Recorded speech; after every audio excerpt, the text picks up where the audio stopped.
જામજોધપુર નગરપાલિકાના પૂર્વ પ્રમુખ લાલજીભાઈ વિંજુડા। મેં હાલની તકે જ હમણાં જ આમ આદમી પાર્ટીમાંથી મેં ઉમેદવારી નોંધાવી છે, જેથી ભાજપના જિલ્લા પ્રમુખે મને સસ્પેન્ડ કર્યો છે।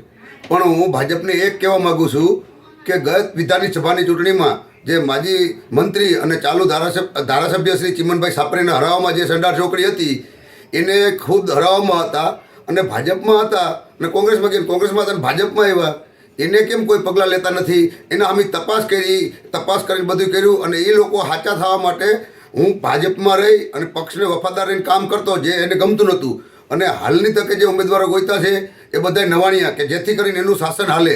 અમુક કહેવાતા ચંડાર ચોકડી જે ભાજપમાં રહી અને પાર્ટીની કોર ખોદી નાખી છે એવા લોકો મીઠું બોલી અને પાર્ટીને તથા જામનગર જિલ્લા ભાજપના મોવડી મંડળને અને પ્રદેશના મોવડી મંડળને ગેરમાર્ગે દોરી અને અવારનવાર આવે ખોટી રજૂઆતો કરી અને માજી મંત્રીશ્રીને હરવામાં પોતે જતા એવા અટાણે મીઠા બોલી અને પાર્ટીને નુકસાન કરી રહેશે। અને જ્યારે અમારા જેવા તો અમને ટિકિટ નથી આપી, અમે પાર્ટીને 33 વર્ષ વફાદાર રહ્યા છીએ અને અમને ટિકિટ ના આપે એટલે અમને દુઃખ થાય, જેથી કરીને અમે આમ આદમી પાર્ટીમાંથી ઉમેદવારી નોંધાવી તો અમને સસ્પેન્ડ કરવામાં આવે છે। જેથી મારે ભાજપને કહેવું છે કે પેલા આ ચંડાર ચોકડીમાં પગલાં લ્યો જે ભાજપમાં રહીને ભાજપને હરવે છે।